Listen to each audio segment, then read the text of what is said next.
Welcome back, warrior. We're reading Exodus chapter 38. Bezaleel and others make the altar of burnt offerings and all things pertaining to the tabernacle. Offerings are made by 603,550 men. Okay. And he made an altar of burnt offering of shittim wood. 5 cubits was the length thereof, and 5 cubits the breadth thereof. It was 4 square, and 3 cubits the height thereof. And he made the horns thereof on the 4 corners of it. The horns thereof were of the same, and he overlaid it with brass. And he made all the vessels of the altar, the pots and the shovels and the basins and the flesh hooks and the fire pans, all the vessels thereof made he of brass. And he made for the altar of brazen grate of network. And he made the altar a brazen grate of network under the compass thereof beneath unto the midst of it. I have no idea what that means. And he cast 4 rings for the 4 ends of the grate of brass to be placed for the staves. And he made the staves of shittim wood and overlaid them with brass. And he put the staves into the rings on the sides of the altar to bear it withal. He made the altar hollow with boards. Okay. So this was the altar of burnt offerings. In the outer courtyard was the altar of burnt offering, also called the altar of sacrifice, or the bronze altar. This altar was 7.5 feet square and overlaid with brass. On the corners of the altar were 4 horns, and blood would be placed upon the horns at the time of the sacrifice. The horn was a symbol of victory and of being rescued. Upon this altar, the sacrifices would be burnt in the likeness of the Savior, whose blood would one day be shed for all mankind. Verse 8, and he made the laver of brass, and the foot of it of brass, and of the looking glasses of the women assembling, which assembled at the door of the tabernacle of the congregation.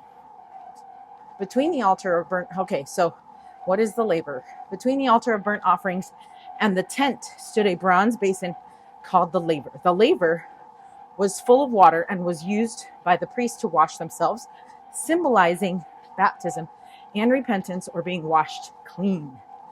Okay. Also, I really feel like I need to read these because I don't like skipping stuff. And this is part of the reading, so it's not like it wants you to skip stuff. But I felt like a lot of the instruction was good. Okay. And that's why I wanted to read it. So anyway, verse 9, and he made the court of the south side southward. The hangings of the court were of fine twined linen, 100 cubits.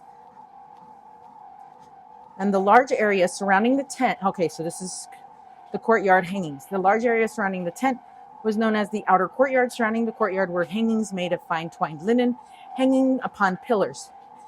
These hangings formed the outer walls of the courtyard. Any Israelite offering a sacrifice could come into the courtyard, but only the priests could enter the tent. Okay. Verse 10. Hold on. I just need to see how many verses we have so I know what we're in for. 31. 31 verses. Okay, verse 10. The pillars were 20 and their brazen sockets 20. The hooks of the pillars and their fillets were of silver. And for the north side, the hangings were 100 cubits. Their pillars were 20 and their sockets of brass 20. The hooks of the pillars and their fillets of silver. And for the west side were hangings of 50 cubits.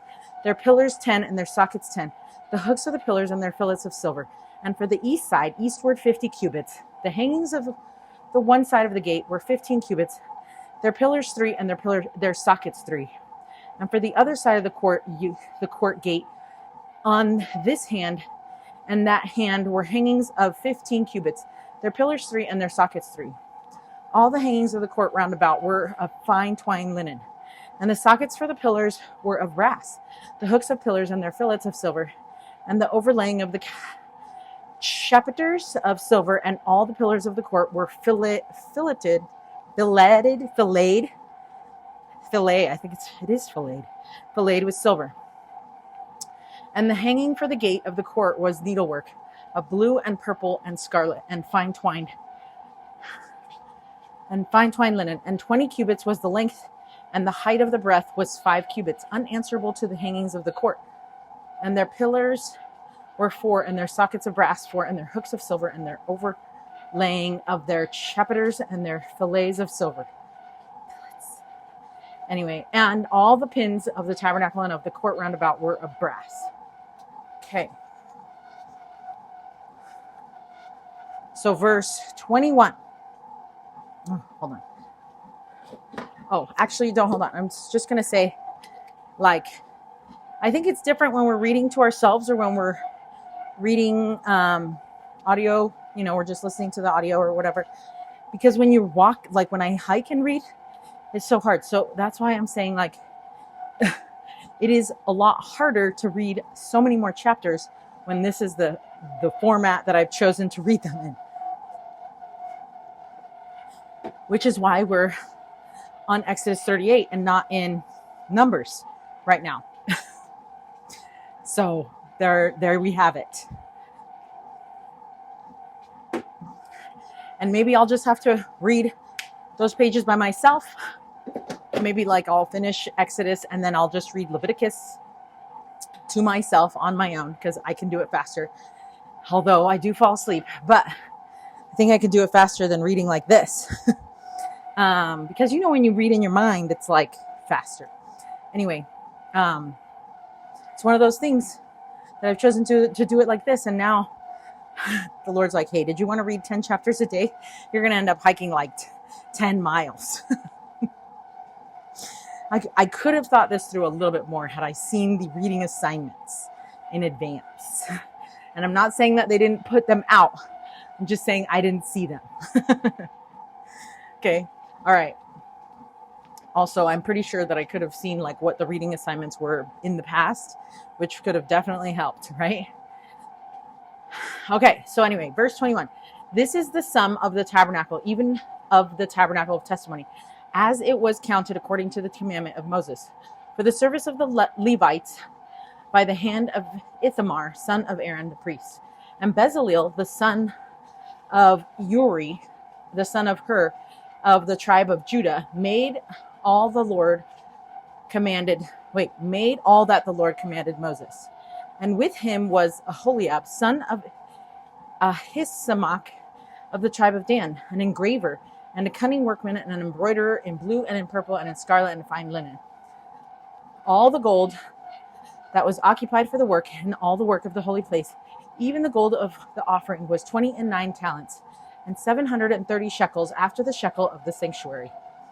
And the silver of them that were numbered of the congregation was 100 talents, and 1,703 score and 15 shekels after the shekel of the sanctuary.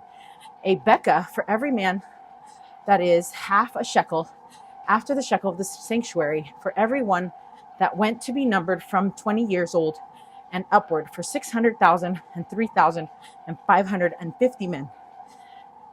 And of the 100 talents of silver were cast the sockets of the sanctuary, and the sockets of the veil, 100 sockets of the 100 talents, a talent for a socket. And of the 1,775 shekels, he made hooks for the pillars, and overlaid their chapiters, and filleted them. And the brass of the offering was 70 talents and 2,400 shekels. And therewith he made the sockets to the door of the tabernacle of the congregation, and the brazen altar, and the brazen grate for it, and all the vessels of the altar, and the sockets of the court round about, and the sockets of the court gate, and all the pins of the tabernacle, and all the pins of the court round about. Okay. So we went through that pretty quick. That was awesome. Okay, so an inventory. So verse 21 states that the sum of the tabernacle, even the tabernacle of the testimony, was what was being built under the supervision of the two chief builders, so the people could receive the sacred instruction needed to learn how to enter back into the presence of God. President Russell M. Nelson gave a talk in October 2021 General Conference called The Temple and Your Spiritual Foundation. In that talk, President Nelson said, quote, temple ordinances and covenants are ancient. The Lord instructed Adam and Eve to pray, make covenants, and offer sacrifices. Indeed, whenever the Lord has had a people on the earth who will obey his word, they have been commanded to build temples. The standard works are replete with references to temple teachings, clothing, language, and more. End quote. Oh, I love that. President Russell M. Nelson, The Temple and Your Spiritual Foundation, October 2021 General Conference. I love it. In fact, that quote would answer questions from youth about like, why do we have to wear this? And why do we have to do that? Right? So anyway, then verse 24 to 31, in English says, the account for the gold, silver, and brass used to build the tabernacle was a lot. Before Moses moved on to the items of clothing worn by the priests, he made sure to note the amount offered by the Israelites. This tabernacle was of great value. The Israelites had given a lot, which was now in their precious tabernacle or temple. Ooh, love it. Okay, so a couple of thought starters is, what has the tabernacle taught you about the temple? And why do you think it is important to understand the tabernacle? What wisdom does this give you? And what do you think it was like for these Israelites to build the tabernacle in the wilderness? What do you learn from their example? Oh man, I'm learning about the temple, and that they had to physically bring the temple with them, and how hard that must have been to literally like carry it.